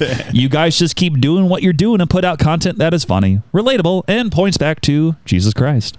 And then finally, Allie Hoopy, the hoopster. She put, not me listening to this podcast at work, barefoot, sitting crisscross. Actually, she put cross applesauce in my chair. Also, I won the giveaway for the Friday Fever, and that thing has so much power, almost too much power. You can hit the ball into the atmosphere. Sounds like a bunch of white girls is what I'm hearing. Reiner and Jack Holmgren and Nat. Yep, white girls. Yep. And then also, the unnecessary 34 minutes from the Reeds. Hey, Reeds, figure it out. Shepard, also figure it out. And third of all, how about we get another Baja Blast one of these days? Yeah, Baja Blasted. And I also just want to point out, so yes, you can use the code Samuel14434 to get an extra $5 off your pickleball paddle order from Friday Pickleball, if it's as long as you buy at least 2 pickleball paddles. Say that 5 times fast. But also they have a channel, Friday Pickleball, and on YouTube every single week on Friday they post videos. And if you comment like their special word from the week, like in a clever way, they select one person every single week, I believe, to win a free paddle. I don't know if they do the Fever or if they just do any paddle, but if you use the comment in the section, they will pick somebody. Like Expector Petroleum. Yes, that's what you have to put to potentially win a paddle. So if you don't want to use my code Samuel14434 to get $5 off your order of 2 pickleball paddles from Friday Pickleball, you can also go into the comment section on Friday Pickleball's YouTube channel and potentially win a free paddle. We'll give you something of Samuel's if you use our special code of the week called #CancelJake. Yes, #CancelJake. And speaking of Cancel Jake, not really relevant at all, we had our poll from last week. Also Cancel Jake. Which was, who better encapsulated white girl captions? Ooh. And with 100% of the vote, Samuel. What? What is the votes going on here? Boo, Dane, boo. Why you had horrible picks. My picks were hilarious. Trash. What do you mean? Trash That's pigs, it. Dane. I'm going on here. Trash pigs, Dane. No. Trash pigs, Dane. No one's chanting that. It's just you. Yeah. Trash pigs, Dane. Everybody say it with me. Put it in the comment section. Trash pigs, Dane. No. And then also our sponsors of the week, Jesus Christ of Nazareth, as our #1 sponsor of the week. So Dane, stop looking on your phone and preach the word to us. I have to look up the Spotify response. This is your turn. This is where you talk about Jesus Christ of Nazareth. Why is there so many votes? Why did 100% of you vote for him? Because I had the better picks. Hey, let's do it one more time. #1 sponsor of the week, Jesus Christ of Nazareth. I am vengeance. Is not what Jesus said. Okay, so this week we are talking about Jesus. I need to scroll down Hey, to you'll get there. My thingies here. Your Somebody text me. Hold on. McThingies. No, I need right here. Found it. Yep. Okay, this week we're talking about Philippians 4:4-9, and so we'll go through it verse by verse like we usually do. And it starts here because caught my attention is that we usually talk about like here or different ways that we need to be better and do better and just have better. But then have we ever been thinking about how we need to encourage one another? And the title of this is like an encouraging part that Paul's writing to the people in Philippi. And so it talks about here in the beginning here, it says, starting in verse 4, it says, rejoice in the Lord always. Again, I say rejoice. And so what we see right here, just in the very first verse of this short little kind of paragraph, is that rejoicing in the Lord can only come from the Lord because only good things come from the Lord. And so whenever you're thinking about him, this is exactly what comes to your mind is like the Lord brings only rejoicing. He doesn't bring sorrow. He doesn't bring suffering. He does allow those things to happen, but ultimately he's the only one who can bring anything that is actually even good in this life. Yeah. And so getting into the next part here, it says, let your reasonableness be known to everyone. Talking to you, Lindsay. And then it says, the Lord is at hand. And that's the beginning of what we're getting to next. And it says, the Lord is at hand. So now do not be these next things. It says, do not be anxious about anything, but in everything by prayer and supplication with thanksgiving, let your requests be known to God. So the Lord is at hand. So knowing that the Lord is at hand, there can be some alleviation of the anxiety that comes with just everyday life. And so, but through prayer and supplication with thanksgiving, so prayer and supplication is a big word that we need to look up later. And then thanksgiving, though, so thankfulness to God, make your request known. So knowing that he gives us good gifts, present your request to God.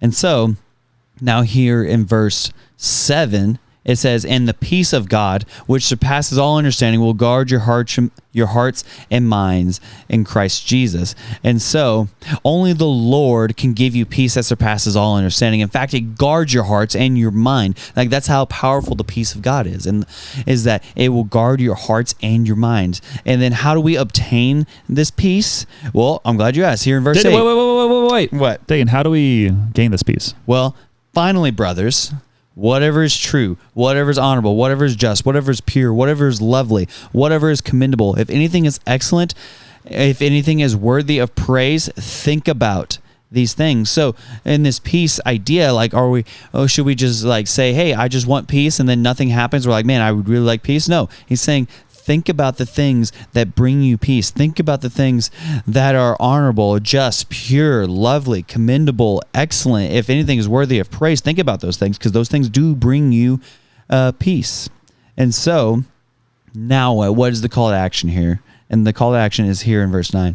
What you have heard and received and heard and seen in me, practice these things, and the peace of God will be with you. So from Paul, who gets all things from Jesus, because he had a revelation from Jesus on the road to Damascus. So I thought you were about to say Jamaica. Damascus. No. So he learned everything from Jesus. Now, from Paul, learned everything from Paul to become more like Jesus. And so what he's saying is, be more like Jesus, and then the peace of God, which surpasses all understanding, will guard your hearts and minds. And so be more like Jesus, and this is why we can have hope in this world, in this current day, in this current time.